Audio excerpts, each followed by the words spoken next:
नमस्कार दोस्तों। आज की कहानी में एक व्यक्ति को उसके गुरुजी ने एक ऐसी दीक्षा दी कि जिसकी वजह से वो अपने रक्त का अगर एक बूंद भी किसी को देता है तो वो व्यक्ति किसी भी बीमारी से ठीक हो सकता है। अब ये व्यक्ति जो है, इसको पता लगता है कि मैं ऐसा कर सकता हूँ। थोड़ी देर तक तो उसके गांव में ये बात प्रचलित होती है, लोग आना शुरू होते हैं, वो टेस्ट करते हैं कि क्या हम ठीक हो रहे हैं। धीरे धीरे ये बात गांव से निकलते हुए उसके प्रदेश में फैलती है, राज्य में फैलती है, पूरे देश में फैलती है। लोगों का आना जो है, बार बार उसके पास आना शुरू हो जाता है। लोग कहते हैं जी एक बूंद रक्त का तो सवाल है, आप हमें इतना सा दे दीजिए, हम लोग उससे ठीक हो जाएंगे। उसके घर के बाहर लाइनें लगनी शुरू हो जाती हैं, लोग उसको प्रार्थना करने बार बार आते हैं। अब स्थिति ऐसी बन गई कि वो व्यक्ति भी अपने आप में महसूस कर रहा है कि मैं कितनी दूर तक इसको ले जा पाऊंगा। ऐसा चलते बहुत साल बीत गए और जो लोग उससे खून का एक कतरा मांगने आते थे, उनकी लाइनें भी लंबी से लंबी होती गई। किसी को भी कोई छोटी बड़ी बीमारी होती थी तो वो उसके घर आकर उससे वो खून का एक कतरा मांगते थे। ऐसा करते करते बहुत साल बीत गए और वो आदमी भी बुजुर्ग हो गया और वो भी बहुत वीक हो गया। तो जब लोग आते थे उससे खून मांगने तो उसके घर के लोग भी कहते थे कि कितना खून उसका लोगे, अब वो भी इतना वीक हो गया है। लेकिन लोग कहाँ कोई सुनते थे। तो उसके घर के बाहर जो लाइनें थी वो लंबी से लंबी होती गई।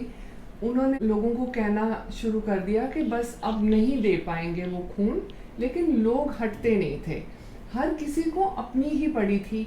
किसी ने ये नहीं सोचा कि इस बेचारे का क्या होगा, किसी ने ये नहीं सोचा कि ये भी मर सकता है। हर किसी को था कि बस मुझे एक बूंद खून की दे दो, मैं बच जाऊं, इसको जो होगा वो होगा।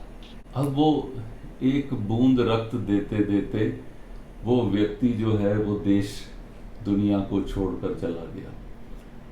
अब एक मिनट के लिए आप सबसे मैं प्रार्थना करता हूं कि आप सोचिए कि क्या यही हाल आज हमने इस पृथ्वी का नहीं कर दिया? क्या यही हाल हमने इस दुनिया को दिए गए हैं 5 एलिमेंट्स, क्या हमने उनके साथ ऐसा व्यवहार नहीं किया? हमारे यहाँ हमारी संस्कृति में ये कहा जाता है कि हम 5 माताओं की उपासना करते हैं। सबसे पहले हम देह माता, जो हमारी अपनी माता है, जिसने हमें जन्म दिया है, हम उसका पूजन करते हैं। उसके बाद हम गौ माता, जिसे हमारी सारी संस्कृति जो गौ माता को देवों के रूप में मानती हैं, हम उस गौ माता की पूजा करते हैं। हम यहाँ पे भारत माँ, जो हमारा देश है, हम उसको भी माँ की तरह उसकी पूजा करते हैं। और धरती माँ तो आप सब जानते हैं कि धरती माँ के ऊपर ही हम सब लोग अपनी अपनी इच्छाओं को पूरा करने के लिए इस दुनिया के अंदर आते हैं। लेकिन वो इच्छाओं की पूर्ति के लिए हम लोग दुर्गा माँ की उपासना करते हैं, जो हमारे लिए पूजनीय है। जैसे कि संजय ने बताया कि धरती के ऊपर बहुत पोल्यूशन हुई है और मनुष्य ने बहुत बेदर्दी से सारे एलिमेंट्स को भी प्रदूषित किया है। आज धरती माता करा रही है क्योंकि इतनी ज़्यादा पोल्यूशन धरती में, पानी में, हवा में, हर जगह पोल्यूशन है। क्योंकि इंसान इतना सेल्फिश है कि वो सिर्फ अपने बारे में सोचता है और ये नहीं सोचता कि मैं ये जो पूरा पर्यावरण है इसके साथ में क्या खिलवाड़ कर रहा हूँ।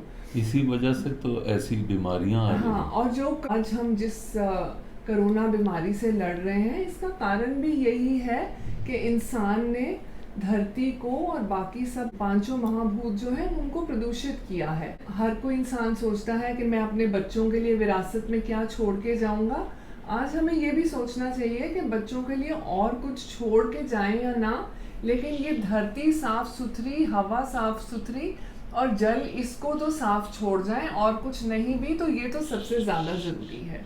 सनरेज की टीम की तरफ से आपको आज के दिन की शुभकामनाएं, और अगले सप्ताह फिर एक नई कहानी के साथ आपसे मिलेंगे। धन्यवाद।